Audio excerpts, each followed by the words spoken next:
Saudara pendengar sekalian, Radio Horor Indonesia segera dimulai.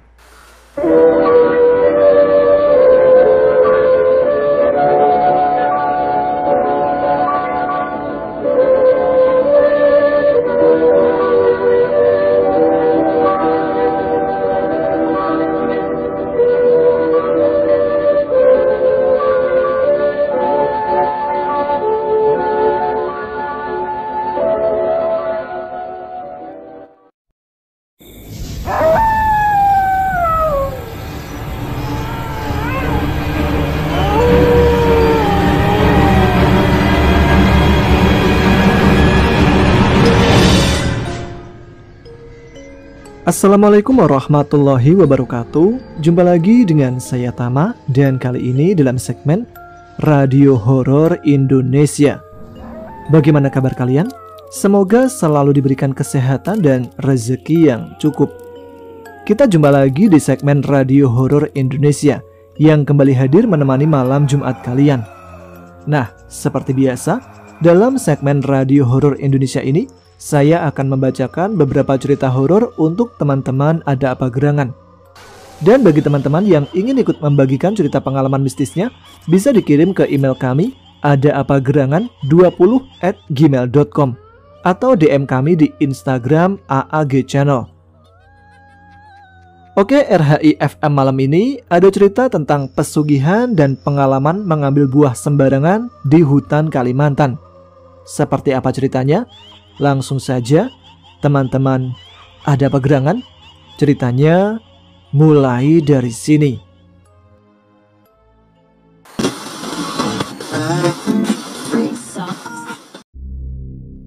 Sudah hampir 6 bulan, Saidi, penduduk desa Rejangsari, kecamatan Langensari, Banjar, Jawa Barat, menganggur. Ini terjadi karena perusahaan tempatnya bekerja mengalami kebangkrutan. Hajidullah, sang pengusaha angkutan, majikan Saidi, sudah tidak mampu lagi mempekerjakan karyawannya karena imbas resesi ekonomi yang berkepanjangan. Satu persatu armada angkutan kepunyaannya dijual untuk menutup utang ke bank. Ditambah pula, armada angkutan Hajidullah sudah tergolong tua, sehingga setiap saat selalu keluar masuk bengkel. Sejak di PHK oleh majikannya, Saidi tidak kunjung bisa menemukan pekerjaan baru. Menghadapi situasi demikian, dia dibuat hampir putus asa.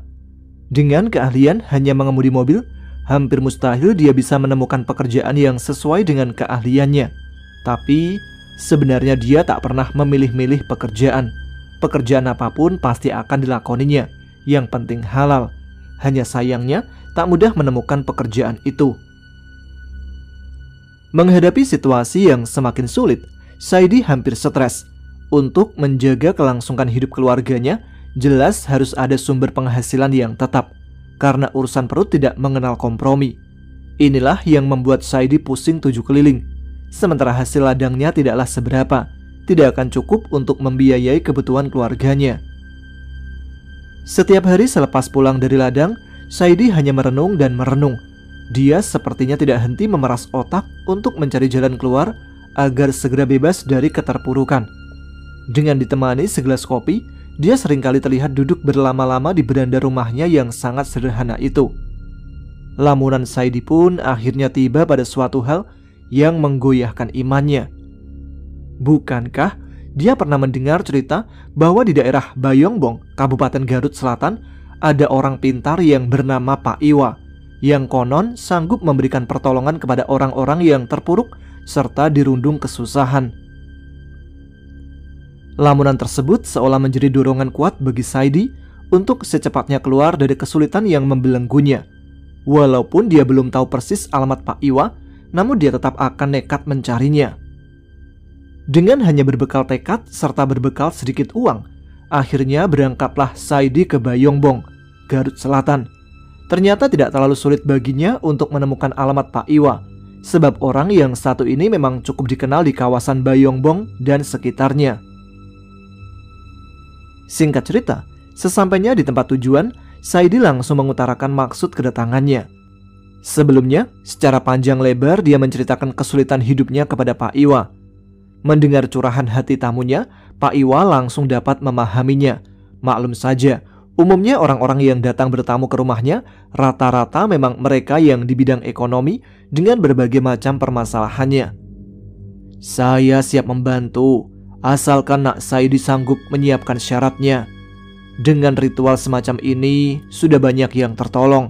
Dalam waktu yang relatif singkat, hidup mereka bisa berubah. Mudah-mudahan Nak Saidi juga dapat tertolong seperti yang lain," kata Pak Iwa setelah beberapa saat terdiam.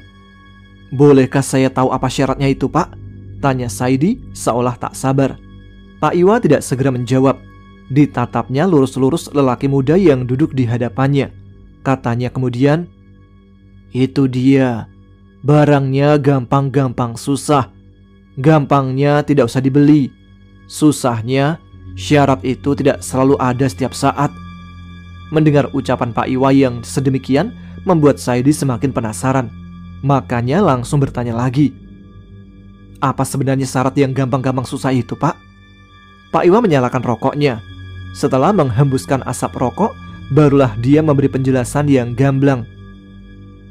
"Kau harus mencari otak manusia.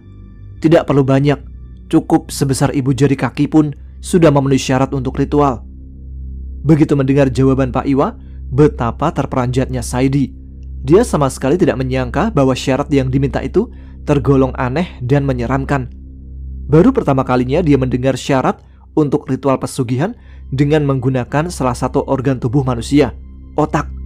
Setahu Saidi, pada umumnya syarat yang diminta oleh orang pintar untuk pesugihan biasanya menggunakan minyak, buhur, apel jin, ayam cemani, dan lain-lainnya. "Kalau tidak sanggup dengan syarat itu, saya tidak bisa membantu," cetus Pak Iwa ketika suasana dalam bilik khususnya berubah hening. Saidi tersentak dari kecamuk batinnya. Ibarat mandi sudah kepalang basah. "Kenapa tidak aku coba aja? Persetan dengan syaratnya. Apapun harus bisa kupenuhi. Aku sudah bosan hidup melarat," bisik batinnya dengan penuh gejolak. "Kalau cara pencarinya bagaimana, Pak?"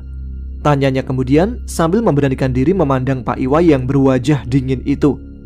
Lelaki dengan janggut yang telah memutih itu tersenyum penuh kemenangan. Sambil menghembuskan asap rokok dari mulut dan hidungnya, dia menimpali, "Sebetulnya mudah saja. Kalau ada orang mati tabrakan atau karena kecelakaan lainnya yang mengakibatkan kepalanya hancur, disitulah kau harus mengambil otaknya sedikit. Tapi ingat, dengan catatan tidak boleh diketahui oleh keluarganya. Nah, kalau syarat itu telah didapat, jangan ditangguhkan lagi. Kau harus membawa otak itu langsung ke sini." "Baiklah, saya akan mencobanya, Pak." "Semoga peruntungan ada di pihakmu, Nak Saidi," tegas Pak Iwa sambil menepuk-nepuk bahu Saidi. Setelah merasa cukup mendengarkan penjelasan Pak Iwa, Saidi pun segera pamit pulang dengan tak lupa memberi sedikit uang pada dukun pesugihan ini. Sepanjang perjalanan pulang ke Banjar, hatinya galau memikirkan bagaimana caranya untuk memperoleh syarat yang terdengar mudah namun sebenarnya sulit itu dalam waktu singkat. Bayangkan saja, untuk memperoleh secuil otak manusia jelas tidak semudah membalikkan telapak tangan. Apalagi harus menunggu orang yang mati kecelakaan dengan kepala yang pecah. Bukankah kejadian semacam itu amat jarang? Bagaimana pula Saidi bisa mengetahui kecelakaan fatal semacam itu terjadi, sehingga dia bisa menjalankan misi untuk mencuri secuil otak korbannya? Sepertinya sesuatu yang sangat muskil.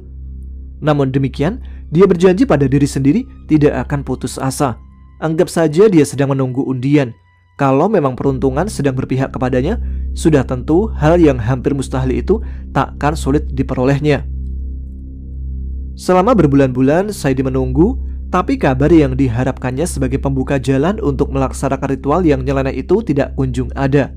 Akhirnya dia pun bosan sendiri. Mungkin aku emang gak jodoh dengan pesugihannya Pak Iwa, pikir Saidi yang akhirnya memutuskan untuk melupakan iming-iming itu. Lelaki yang merupakan ayah dari 3 orang anak ini pun berusaha mencari jalan keluar lain untuk mengatasi persoalan ekonomi keluarganya.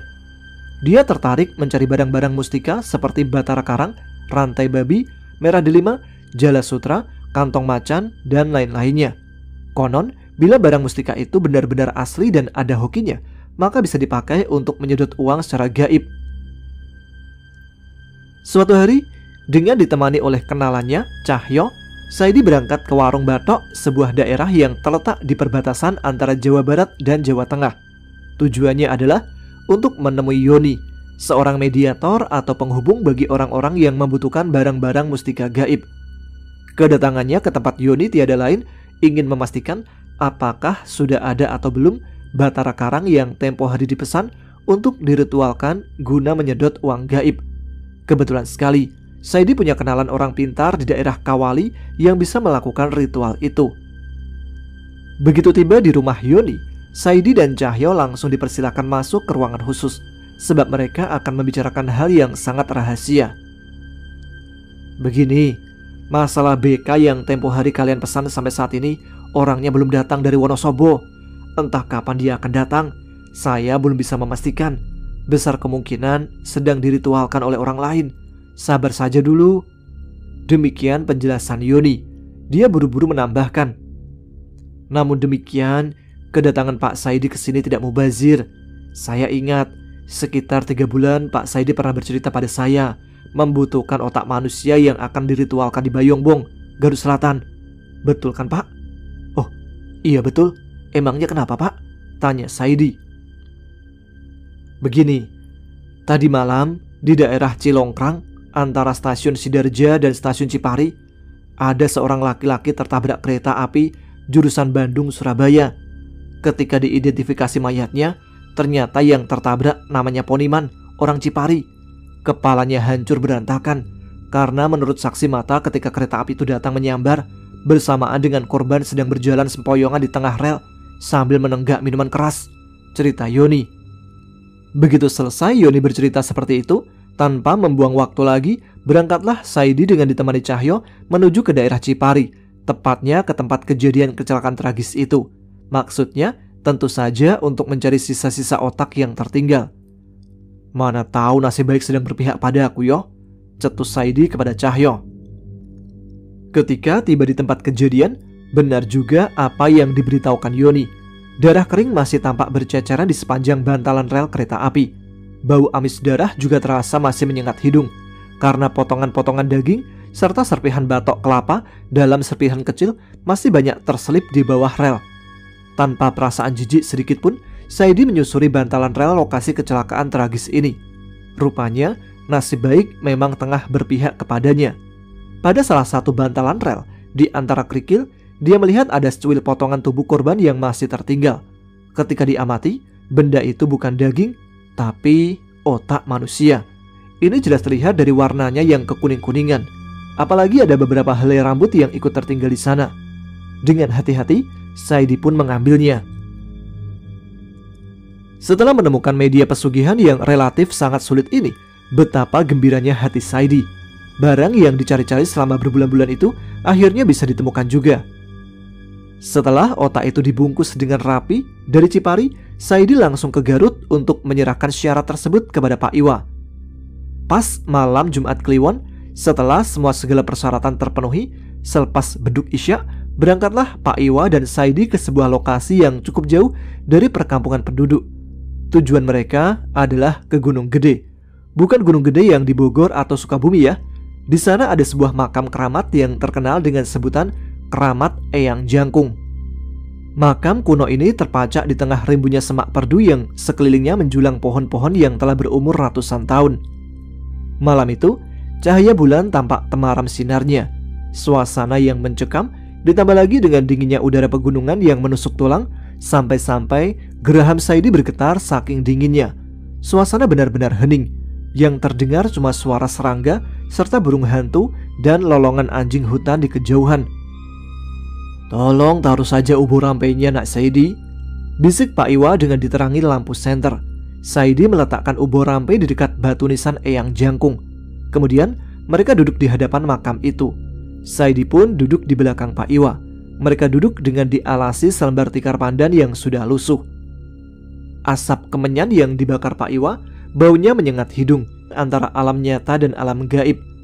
Dalam menyampaikan permohonannya, Pak Iwa menggunakan semacam jangjawokan, semacam mantra orang Sunda, dan bahasa Sunda buhun yang tidak semuanya bisa dimengerti oleh Saidi.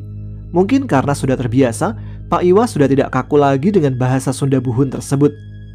Dari perkataan yang dapat ditangkap oleh Saidi, pada intinya Pak Iwa mewakili Saidi memohon bantuan kepada Eyang Jangkung untuk menghadirkan rohnya saudara Poniman yang otaknya digunakan untuk sarana ritual, guna diminta bantuannya karena Saidi sedang kesusahan. Aneh, selang beberapa saat kemudian, setelah Pak Iwa selesai menyampaikan permohonannya, gaib Eyang Jangkung memasuki raga dukun pesugihan ini, sehingga seluruh badannya bergetar. Dengan suara berat, Eyang Jangkung menanyakan maksud kedatangan Saidi ke tempatnya. Karena telah diberitahu sebelumnya oleh Pak Iwa, walaupun sangat ketakutan, tapi dengan sedikit terbata-bata, Saidi pun dapat menyampaikan permohonannya. "Saya ingin hidup senang dan banyak harta, Eyang," kata Saidi, seperti yang diajarkan oleh Pak Iwa. "Tunggu dulu, akan aku panggilkan dulu si Poniman." Demikian kata Eyang Jangkung. Keadaan hening sejenak, dan Pak Iwa telah sadar kembali. Mungkin gaibnya Eyang Jangkung sedang memanggil rohnya Poniman. Beberapa saat kemudian, bertiuplah angin kencang dari sebelah timur tempat Saidi dan Pak Iwa duduk bersila.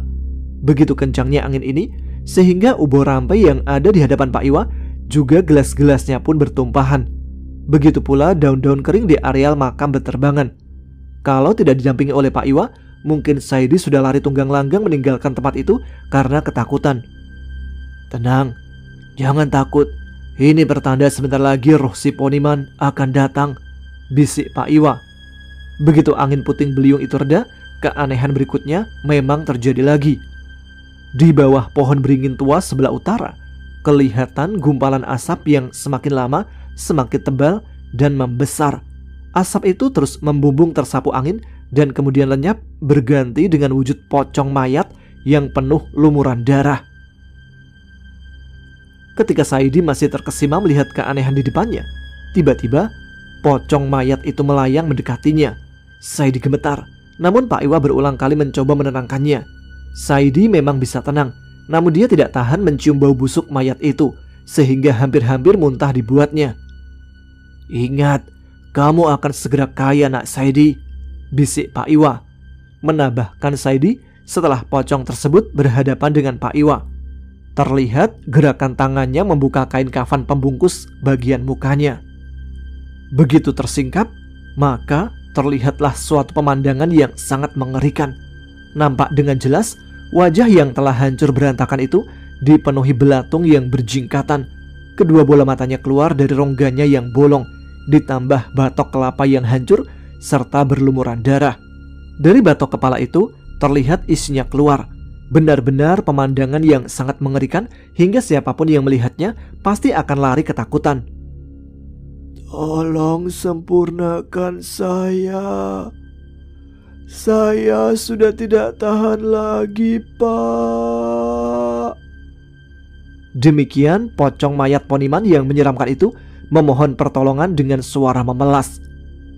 "Akan saya tolong, tapi Mas Poniman juga harus membantu teman saya yang sedang kesusahan ini," ujar Pak Iwa. "Apa yang harus saya lakukan, Pak?"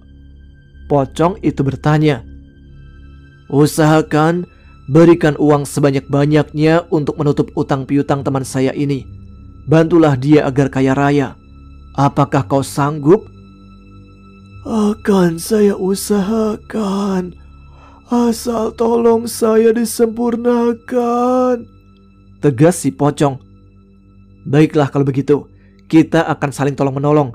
Ini janji yang harus kamu tepati," tandas Pak Iwa. Begitu Pak Iwa selesai berdialog dengan pocong mayat Poniman yang wujudnya menyeramkan itu, maka sosok misterius itu berubah kembali menjadi asap putih yang bergulung-gulung, kemudian melesat ke udara sambil memperdengarkan suara jeritan yang keras sekali. Seiring dengan jeritan yang memilukan tersebut menghilang, lambat laun akhirnya suasana pun kembali hening mencekam. Keesokan harinya, Saidi pamit kepada Pak Iwa. Dia diminta meletakkan suatu syarat khusus yang telah dibuat oleh Pak Iwa di kuburan Poniman di Cilongkrang. Begitu sampai di tempat pemakaman, Saidi tidak bisa langsung menuju kuburan Poniman, karena dari kejauhan sedang dilakukan penguburan jenazah salah seorang penduduk dusun Cilongkrang. Setelah mereka bubar, barulah dia melaksanakan niatnya meletakkan syarat berupa batok kelapa yang telah diraja itu di atas pusara Poniman. Begitu selesai melaksanakan ritual itu, Saidi kembali ke Garut dengan maksud akan melanjutkan ritual yang kedua kalinya pada malam Sabtu nanti. Tapi, menurut penjelasan Pak Iwa, malam Sabtu itu tidak biasa untuk mengadakan ritual. Waktunya ditetapkan pada malam Senin yang akan datang. Pada Minggu sore, Saidi telah datang ke Bayongbong sesuai perjanjiannya dengan Pak Iwa. Akan tetapi, Pak Iwa tidak ada di tempat. Menurut keterangan istrinya, suaminya itu sedang keluar kota. Entah kapan kembalinya, karena istrinya sendiri tidak diberitahu.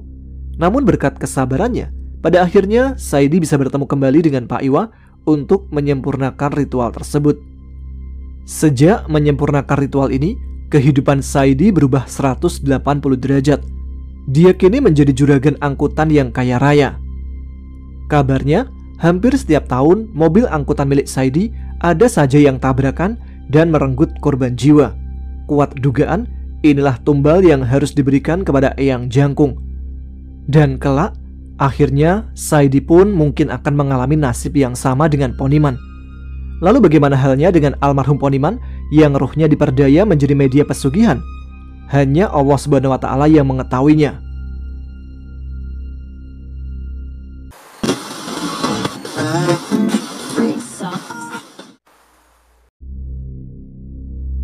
Awal tahun 1990-an, di sebuah desa transmigrasi, sebut saja nama desanya Bumi Makmur, desa yang sedang menggeliat pembangunannya. Desa itu dibuka pada tahun 1976. Bukan asli hutan, karena sudah ada penduduk asli yang memang mendiami di sana. Pada waktu itu, mereka masih bisa dikategorikan sebagai suku primitif yang takut jika bertemu dengan orang di luar sukunya. Mereka lebih memilih mengasingkan diri daripada harus bersosialisasi dengan pendatang. Segala hal berbau mistis pun masih kental di daerah sana. Rata-rata, suku asli mereka tinggal di pinggir sungai dan berpindah-pindah. Mata pencaharian mereka adalah berkebun, di mana kebun terlihat seperti kebun biasa. Tapi, jika orang yang bisa melihat, kebun itu dilindungi oleh sejenis minyak yang mengandung unsur gaib di dalamnya. Tersebutlah dua orang tukang batu yang menjadi bagian dari proyek pembangunan jalan provinsi. Jalur yang sedang mereka kerjakan berada di tengah-tengah hutan. Mungkin sebagian dari kita sering melihat tenda atau gubuk pekerja proyek jalanan di pinggir jalan yang sedang diperbaiki. Jika proyek pengerjaan jalan sekarang, jalanannya banyak dilalui kendaraan yang berlalu lalang, maka lain halnya dengan pada masa itu. Awal tahun 90-an, daerah yang berada di Pulau Kalimantan ini adalah hutan belantara, di mana hutan itu dirintis untuk pembuatan jalan. Namanya Abah Omin dan Sugito, dua orang yang bertetangga di desanya, yang menjadi tukang pengerjaan jalan Trans Kalimantan. Selisih umur Abah Omin dan Sugito sangat jauh. Mereka layaknya anak dan ayah. Sugito pemuda desa yang putus sekolah, lalu diajak Abah Omin untuk bekerja di proyek itu. Seperti pemuda pada umumnya yang aktif, energik, dan nekatan, begitu juga dengan Sugito. Mereka bekerja dengan tekun dan bersemangat sekali. Bayaran beberapa rupiah sangat berarti untuk sekedar membeli gula untuk ngopi. Rokok tembakau linting selalu menemani di sela-sela pekerjaan mereka menata batu jalanan. Hari itu, mereka menyelesaikan pekerjaan menata batu di area yang sudah ditetapkan lebih awal. Area yang mereka kerjakan memiliki nama daerah gunung yang berawalan huruf P, yang menurut cerita orang sampai hingga tahun ini, di tempat itu dihuni oleh mereka yang gaib, yang sesekali menampakkan diri. Sekedar mengerjai sopir-sopir truk ekspedisi yang melintas di malam hari, atau sekedar memberitahukan bahwa mereka ada. Daerah Gunung P itu dikelilingi oleh pohon-pohon hutan hujan tropis yang tinggi menjulang, menambah seram suasana. Ditambah lagi, pada tahun 90-an itu, belum ada kendaraan-kendaraan yang melintas, kecuali truk pengangkut hasil hutan berupa kayu gelondongan besar. Sore itu, setelah mengerjakan tugas mereka bersiap untuk pulang, karena bahan baku telah habis dan masih dalam pengiriman. Butuh waktu beberapa hari untuk bisa melanjutkan proyek tersebut. Akhirnya, mereka memutuskan untuk pulang ke desa terlebih dahulu. Sembari menunggu kendaraan proyek yang menjemput mereka pulang ke desa, Sugito merasakan lapar yang luar biasa. Ia pun pergi memasuki hutan yang ada di pinggir jalan proyek itu. "Kemana toh?" tanya Abah Omin yang sedikit berteriak. "Nyari-nyari bah, siapa tahu ada yang bisa dimakan, lapar," saut Sugito sambil terus berjalan dan menebas semak dengan parang panjangnya. Abah Omin dan Adi membiarkan Sugito masuk ke dalam hutan itu. Selang beberapa menit, ia keluar dengan menenteng sebuah buah yang mirip durian berwarna oranye, yang rasanya sama sekali tidak mirip durian. Senyum sumringah menghiasi bibirnya yang menghitam akibat rokok linting. "Lihat nih, lumayan kan buat ganjel perut?" ucapnya senang. Dapat di mana toh? Ada yang punya nggak?" tanya Abah Omin heran juga senang. Diraihnya buah itu, diendusnya aroma khas buah elai yang sedap menyebar di indera penciumannya. Buahnya matang sempurna. "Di hutan situ bah, tapi cuma satu yang jatuh. Mungkin gak ada yang punya bah, kan di hutan ini," ucap Sugito sambil meraih kembali buah itu, sembari bersiap membuka kulit buah yang berduri. "Hati-hati toh, nanti ada yang punya," Adi temannya mengingatkan. Namun hanya dianggap angin lalu oleh Sugito. Sugito dan Abah Omin langsung melahap buah elai yang ada di hadapannya. Pada biji yang kedua, tiba-tiba Abah Omin merasa panas pada perutnya. Dipikirnya itu akibat memakan buah setelah minum kopi. Ia pun menghentikan makannya. "Kok udahan bah?" Sugito memandang Abah Omin sambil terus memakan daging buah yang membalut biji itu. "Panas perut toh, mungkin gara-gara ngopi," ujar Abah Omin sambil mengelus perutnya. "Oh iya kali bah." "Di, kamu gak mau nyobain?" Sugito beralih kepada Adi. Adi menggelengkan kepala seraya berucap, "Gak doyan aku." Adi menghisap rokoknya dalam-dalam. Sugito pun menghabiskan sisa buah itu sendirian. Dijilati sisa buah yang menempel di jari-jarinya, lalu bersendawa sambil berucap, "Lumayan kenyang." Di saat yang bersamaan, sesosok makhluk tinggi besar memandang dengan marah ke arah Sugito dan Abah Omin. Tentu saja, Sugito dan Abah Omin tidak menyadari bahwa mereka sedang menjadi incaran makhluk gaib yang sengaja diletakkan pemilik pohon elai untuk menjaga yang merupakan suku asli daerah tersebut. Tidak berselang lama, mobil jemputan pekerja sudah datang. Di dalamnya sudah ramai oleh pekerja-pekerja lainnya yang sama-sama akan kembali ke desa. Mereka akhirnya menaiki mobil itu. Lagi-lagi, tanpa menyadari bahwa mereka ikut serta membawa makhluk menyeramkan haus darah tersebut. Singkat cerita, mereka tiba di rumah ketika hari sudah gelap. Azan Isya baru saja berkumandang. Sugito baru saja selesai membersihkan diri, bersiap untuk makan makanan yang sudah disiapkan oleh ibunya yang dipanggilnya Iyung. Tiba-tiba, ia merasa seperti dihantam hawa panas di punggungnya. Sugito tidak bisa mengendalikan dirinya. Ia meracau tidak karuan. Piringnya ia lempar begitu saja hingga pecah berantakan. "Toh, kowe kenapa nang?" kata Iyung yang seorang transmigran dari tanah Jawa terbelalak kaget. Tiba-tiba terdengar suara menyeramkan seolah ingin menerkam dikeluarkan oleh Sugito. Kemudian ia menyeringai menatap Iyung. Pak Nang, gitu Pak Nang." Iyung histeris memanggil suaminya. "Ada apa?" Laki-laki yang dipanggil Pak Nang itu sedang duduk di teras tergopoh mendatangi teriakan istrinya. Tangan Gito mengepal keras, duduk bersila, lalu menggeram lagi. Semua yang ada di rumah itu panik. Kakak-kakak dan adik Sugito yang laki-laki memegangi Sugito yang berusaha berlari. Ia selalu melihat arah pintu lalu menyeringai, meracau dengan bahasa yang tak bisa dimengerti. Kakaknya yang laki-laki, sebut saja Mas Darji, emosi. Ia lalu menampar pipi Sugito dengan maksud agar Sugito sadar. Sebaliknya, Sugito malah mendelik ke arah kakaknya. Suasana malam itu mencekam. Suasana memang di desa itu sangat mencekam ketika malam sudah tiba. Desa yang belum dialiri listrik hanya menggunakan lampu ubli atau petromak. Sedang orang yang dengan ekonomi baik menggunakan penerangan genset. Lampu ubli dengan asap hitam di atasnya meliuk-liuk seperti berada di pusara hawa yang tidak baik, yang ikut mendukung suasana yang mencekam penghuni rumah itu. Tiba-tiba, atap rumah seperti dihantam benda berat. "Pak Nang, panggil Dwi sana, aku takut," kata Iyung kepada suaminya dengan bergetar. Rumah berlantai tanah dengan ruang tamu luas yang hanya diterangi ublik tua memantulkan bayangan penghuninya, menambah seram suasana. Pak Nang bergegas memanggil Pak Dwi yang rumahnya berjarak 150 meter.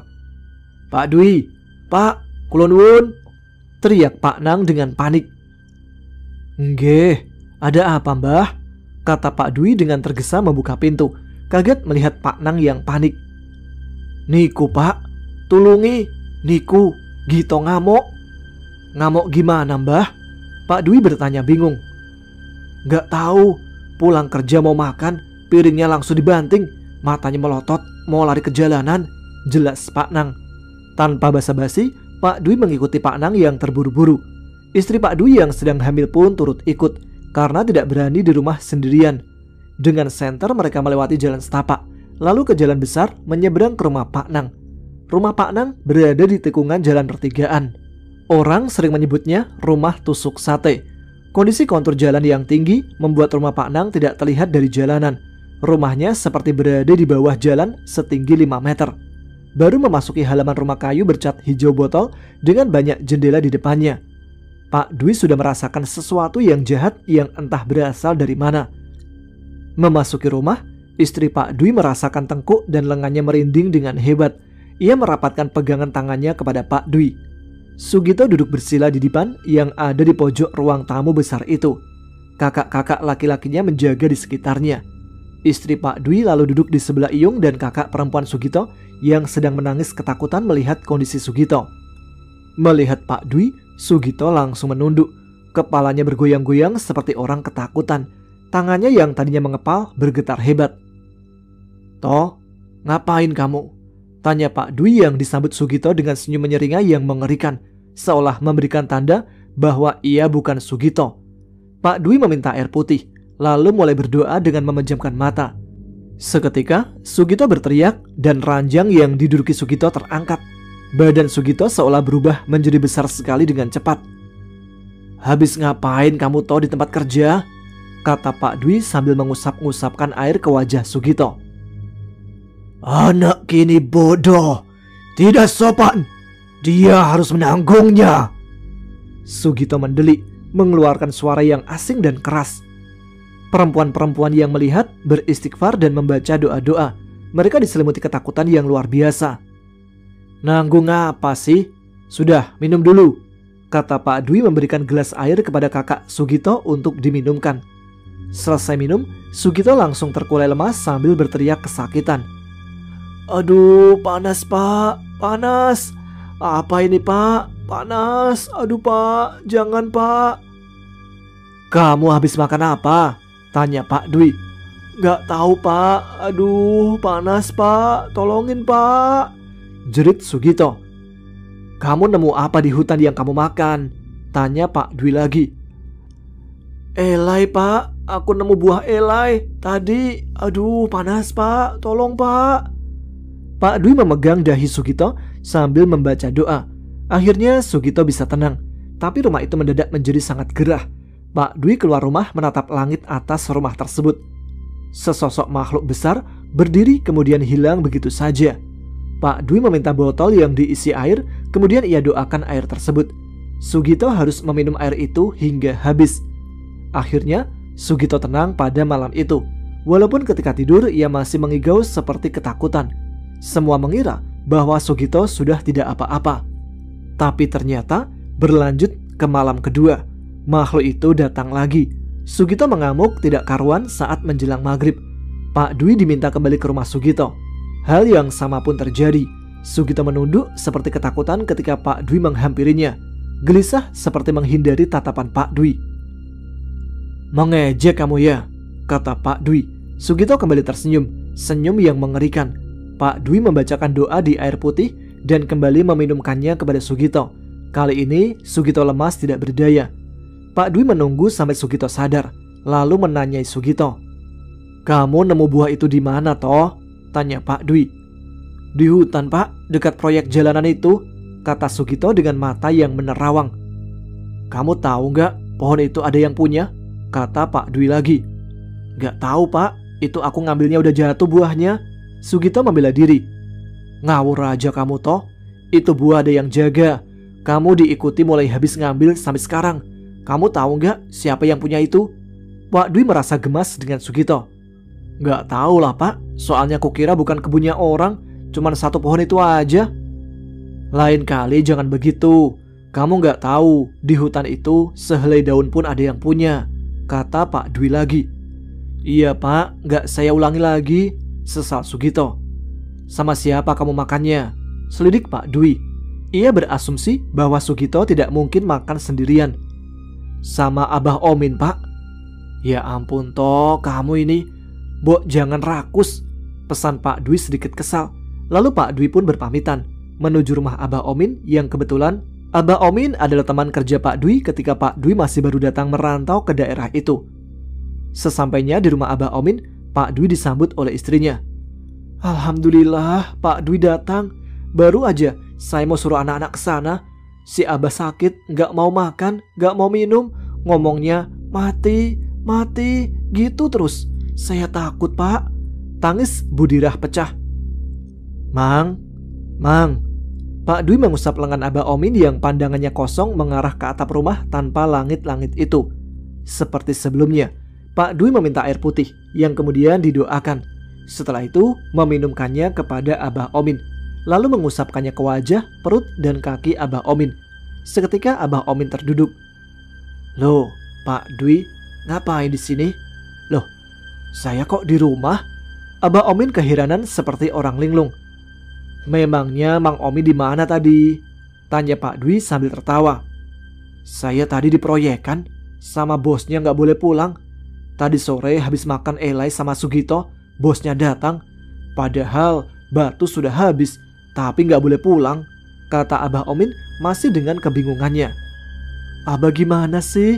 Abah sudah 2 hari sakit, bengong aja, nggak mau makan, nggak mau minum, ngomong mati-mati terus, bikin emak takut, kata Budirah menjelaskan. Lalu Pak Dwi menjelaskan bahwa yang dimakan oleh Abah Omin dan Sugito itu adalah buah yang seharusnya tidak boleh dimakan. Akhirnya Pak Dwi pulang ke rumahnya. Malam itu hawa berbeda terasa di rumah Pak Dwi. Pak Dwi merasakannya. Ia sudah bersiap dengan seseorang yang akan datang. Istri Pak Dwi sudah terlelap ketika Pak Dwi sampai di rumah. Malam itu sudah pukul 1 malam. Selepas menghisap sebatang rokok di ruang tamu, Pak Dwi naik ke ranjang bersiap untuk tidur. Pak Dwi memejamkan mata, duduk dan berdoa sebelum tidur. Tiba-tiba bulu kuduknya meremang dan sesosok menyerupai laki-laki tua berbadan besar turun dari langit-langit rumah, memakai pakaian khas suku asli yang ada di daerah tinggal Pak Dwi. Berwarna kuning, kakinya tidak menyentuh lantai. Ia tersenyum lalu berkata, "Kamu bisa mijit ya nak?" "Iya, saya bisa," jawab Pak Dwi. "Bagus, teruskan saja membantu orang. Pesanku buat 2 orang yang lancang masuk kebunku. Beruntung mereka bertemu kau nak," kata laki-laki tua itu dengan logat khas suku yang Pak Dwi tahu. "Mereka tidak tahu pohon itu punya datuk," kata Pak Dwi lagi. "Ya sudah nak, teruskan membantu orang. Aku pamit dululah. Maaf anak buahku merepotkan," kata laki-laki tua itu sambil tersenyum. "Iya datuk, silakan," kata Pak Dwi mengangguk takzim. Lalu lelaki tua yang dipanggil datuk itu kembali naik ke langit-langit rumah dan menghilang. Setelah kejadian itu, akhirnya Sugito dan Abah Omin kembali pulih seperti sedia kala. Hanya saja Sugito jadi gampang kesurupan setelahnya, apalagi setelah terkena penyakit malaria yang pernah mewabah di daerah itu dan hanya bisa diobati oleh Pak Dwi. Sampai akhirnya sekarang ia sudah menikah dan memiliki anak.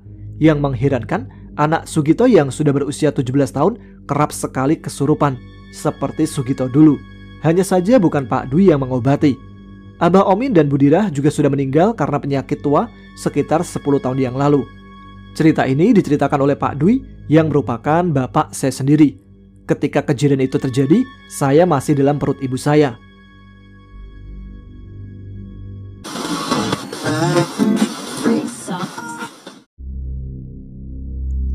Sebut saja namanya Hindarti. Wanita muda yang ditinggal mati suaminya itu harus memeras keringat dan membanting tulang untuk menghidupi kedua anaknya. Suami Hindarti meninggal beberapa tahun yang lalu karena jatuh dari sebuah gedung saat menjadi kuli bangunan, sehingga ia harus mengatasi semua problem ekonominya seorang diri. Sementara kedua anaknya semakin besar, ini berarti anggaran yang ia butuhkan semakin besar pula. Sering dirinya stres mengeluh dengan keadaan ini. Lalu, jika hal itu terjadi, dengan siapa dia akan melampiaskannya? Inilah yang menjadi pemicu Hendarti tergolek lemas pada sebuah pohon dengan tali pengikat di lehernya. Rasa putus asa membawa dirinya untuk mengikuti bisikan setan. Gantung diri di sebuah pohon di tepi Sungai Progo. Tak terfikir lagi olehnya nasib kedua anaknya setelah ia meninggal. Yang dia tahu, dirinya akan terbebas dari semua masalah hidup yang membelitnya. Beruntung bagi kedua anaknya yang akan menginjak bangku sekolah menengah. Mereka tidak jadi kehilangan orang tua yang tinggal satu-satunya itu. Pasalnya, saat Hendarti mencoba untuk bunuh diri di tepi kali Progo yang sepi itu, tiba-tiba seorang laki-laki berhasil menolongnya. Entah dari mana datangnya, laki-laki misterius itu tiba-tiba saja sudah berada di dekat Hendarti. "Jangan bodoh, tidak seharusnya kau lakukan ini. Masih banyak jalan yang bisa kamu tempuh untuk mengatasi kemelut hidupmu," ucap laki-laki tersebut sembari menurunkan dan melepas tali yang melingkar pada leher Hendarti. "Kau siapa? Mengapa kau menolongku?" cetus Hendarti marah. "Siapa aku? Yang jelas perbuatan yang kau lakukan itu sangat aku sayangkan. Aku masih bisa menolongmu dengan berbagai cara," tukasnya kemudian. Sesaat Hendarti terdiam. Banyak pertanyaan dalam dirinya, tapi tak kuasa ia ucapkan. Aku telah berpuluh tahun menunggu sosok wanita di tempat ini, tapi tak pernah ada yang datang, apalagi yang bisa aku ajak hidup bersama." Hendarti tertegun dengan ucapan laki-laki tinggi besar itu. Wajahnya yang sedikit tertutupi oleh rambutnya yang panjang nampak cukup tampan. "Mengapa aku baru kali ini melihatmu? Kau bukan orang sini?" tanya Hendarti kemudian. "Aku pendatang, tapi sudah puluhan tahun mendiami tempat ini. Aku menginginkan kedatangan seorang wanita sepertimu. Mungkin dengan wanita seperti dirimu, aku bisa hidup bersama, saling membantu dan menyelesaikan masalah hidup," tuturnya. Hendarti semakin bingung. Dalam hatinya, baru kenal kenapa dia terus terang seperti itu. Tapi ucapannya yang bisa membantu serta mau menyelesaikan masalahnya membuat Hendarti tertarik. Apalagi ia menghendaki berumah tangga. Mengingat dirinya yang telah ditinggal suami bertahun-tahun membuat Hendarti semakin berpikir. "Kau siapa? Dan apa yang bisa kau perbuat untuk membantuku?" tanya Hendarti. "Aku Arya Gandik. Aku tinggal di daerah ini. Aku bisa melakukan apa saja yang kau pinta," jelas sosok itu. "Aku tahu apa yang sedang kau pikirkan. Sudahlah, kamu tidak usah khawatir dengan hidupmu yang kekurangan. Aku bisa menjadikanmu orang yang serba berkecukupan," tukasnya kemudian. Hati Hendarti sedikit berbunga, tapi dia masih belum tahu siapa sosok yang berada di hadapannya. "Jika kita sepakat, kita harus menyimpan rahasia ini. Hanya kita saja yang tahu. Satu hal lagi, siapapun diri kita tidak boleh ada yang mengingkari." Hendarti manggut seolah tidak ada keraguan apapun dalam dirinya. Setelah beberapa saat kemudian, laki-laki itu diajaknya pulang ke rumah. Sepanjang perjalanan, lelaki ini banyak terdiam. Hendartilah yang lebih banyak bercerita mengenai keadaan keluarga dan desanya. Sesampainya di rumah, laki-laki yang mengaku bernama Arya Gandik itu nampak begitu agresif. Bukan sekedar ucapannya, tangan bahkan bibirnya pun sesekali mendarat di pipi Hendarti. Dalam situasi yang memungkinkan, didorong oleh gersangnya hati yang telah bertahun-tahun tak terjamah kelembutan cinta, akhirnya gayung pun bersambut. Hendarti melayani dan menikmati permainan cintanya hingga tuntas. Sesaat setelah itu, barulah Hendarti tahu siapa Arya Gandik sebenarnya. Ia adalah sosok gendruwo penghuni Kali Progo. Hendarti terpekik, spontan terperanjat dari tempat tidurnya. Ia melongo melihat wujud yang berbaring menakutkan di sampingnya. Berkulit hitam dan berbulu lebat, mata serta mulutnya lebar, bahkan dia seolah tidak percaya dengan bentuk tubuhnya yang bulat dengan perut besar membuncit. "Kau tidak usah takut, inilah aku yang sebenarnya. Aku penunggu Sungai Progo. Kita telah sepakat untuk menjaga rahasia ini. Apapun yang terjadi, tetap saling membantu dan membutuhkan," kilahnya. Hendarti terdiam karena memang menyetujui kesepakatan itu. Tidak ada yang bisa diucapkan Hendarti. Ia tertegun dengan kejadian-kejadian aneh yang beruntun menimpanya. Yang pasti, saat sosok tersebut bangun dari tempat tidur untuk meninggalkan dirinya, ia mengulurkan seikat uang kertas. "Jika kau membutuhkannya lagi, datanglah ke Kali Progo. Rumahku tepat di mana tadi kau akan mengakhiri hidupmu," ucapnya. Seperti terhipnotis, Hendarti mengulurkan tangannya untuk menerima tumpukan uang itu. Bahkan setelah sosok itu selesai berucap, Hendarti pun manggut-manggut seolah mengiyakannya. Dan Arya Gandik pun tersenyum puas. Sejak saat itu, Gendruwo Kaliprogo itu sering datang jika situasi sepi. Ia bisa tahu dengan tepat kapan waktunya mengunjungi Hendarti. Hingga akhirnya Hendarti benar-benar terjerumus pada kehidupan sosok gaib yang tergolong kelas bawah ini. Hari demi hari Hendarti lalui dengan bahagia. Tidak seperti beberapa bulan yang lalu saat dia penuh beban serta terbelit berbagai permasalahan. Kini dia benar-benar berubah secara perlahan. Karena setiap Arya Gandik datang untuk bercinta, pasti dengan membawa seikat uang kertas. Sehingga warga sekitar sering berbisik menganggapnya telah berbuat asusila. Semua dikarenakan hidupnya yang telah berubah drastis. Jangankan rumah, mobil keluaran terbaru pun dia miliki. Hendarti sudah tidak ingat lagi kapan dia pernah sengsara. Hingga akhirnya keadaan yang mengingatkan dirinya. Dia harus menjalani operasi besar pada kandungannya. Menurut dokter, kandungan Hendarti mengalami infeksi yang bisa menjalar ke seluruh organ dalamnya jika tidak secepatnya ditangani. Akhirnya, operasi pun dilakukan di sebuah rumah sakit ternama di kotanya. Beruntung tidak ada kendala yang berarti selama menjalani operasi tersebut. 7 hari kemudian, dia diperbolehkan pulang dari rumah sakit dengan catatan berobat jalan karena masih dalam penyembuhan. Tapi, Gendruwo tetaplah iblis yang tidak mengenal belas kasihan. Di saat Hendarti masih sakit, dia terus saja datang untuk melampiaskan nafsunya. Walaupun Hendarti telah menolaknya dengan keras, iblis itu terus saja memaksa, bahkan seolah memperkosanya. Akhirnya, pergumulan nafsu pun berlanjut. Karena masih sakit pada kandungannya setelah operasi, dengan spontan Hendarti menjerit kesakitan. Tidak ayal, anaknya yang mendengar langsung berlari menuju kamar. Mereka begitu terkejut melihat ibunya sedang bersenggama dengan sosok yang teramat mengerikan. Anak-anak itu terpekik, menjerit sejadi-jadinya. Melihat hal ini, sosok Gendruwo itu marah, lalu menyerang dengan beringas kedua anak Hendarti. Hendarti pun tak bisa berbuat banyak saat kedua anaknya dikoyak pada leher dan perutnya dengan ganas oleh iblis peliharaannya. Hingga akhirnya kedua anaknya mati mengenaskan. Melihat keadaan seperti itu, Hendarti jatuh tak sadarkan diri. Karena itulah kenapa aku enggan kembali, Mas. Di rumah aku sudah tidak punya apa-apa yang bisa aku banggakan. Kedua anakku telah tiada. Bahkan mungkin Gendruwo Kaliprogo masih terus mengintaiku.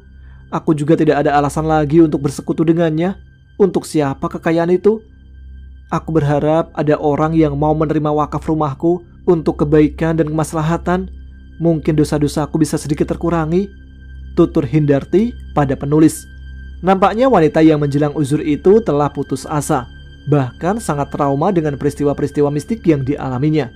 Dia tidak lagi mengejar harta dunia, karena tidak ada gunanya lagi. Kedua anaknya telah menjadi korban akibat persekutuannya dengan iblis Gendruwo itu.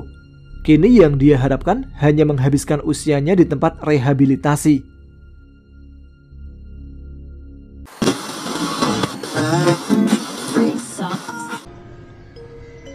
Demikian cerita-cerita horor untuk episode RHI FM malam ini. Disekaligusin ya, tanpa jeda. Soalnya segmen comment sessionnya belum dibuka lagi. Nanti bakal ada konsep yang fresh untuk RHI FM biar lebih menghibur untuk teman-teman sekalian. Nah, kalau ada radio kayaknya nggak afdol nih kalau nggak ada segmen kirim-kirim salam. Salam dan terima kasih untuk teman-teman Adaba Gerangan dimanapun kalian berada. Khususnya yang selalu berkomentar. Ada banyak sekali nih. Siapa aja kali ini? Ada Mbak Teguh Lisyanti, lalu ada Mbak Mutiara Putri, ada Mas Denny Yuniarto, lalu ada Ngecapruk 1130, ini di Makassar ya kalau nggak salah ya. Lalu ada Mbak Siti Fatimah, ada Bunda Quinsa, Mbak Dia Fajar yang di perantauan, ada Mbak Sandra Erlangga, Mbak J. Alexa, Sugeng Dalumba, dan Sang Pendosa 265. Waduh, pendosa nih. Tobat mas ya. Oke, itu dia yang bisa saya sebutkan malam ini. Karena acak, jadi saya melihatnya di kolom komentar ya. Jadi sering-sering deh komentar biar tetap eksis. Sekian Radio Horor Indonesia kali ini. Jumpa lagi di RHI FM malam Jumat depan. Terima kasih untuk teman-teman yang telah menyimak. Saya Tama pamit. Jangan lupa subscribe, tuliskan komen, tunjukkan eksistensi kalian. Selamat malam, selamat beristirahat. Wassalamualaikum warahmatullahi wabarakatuh.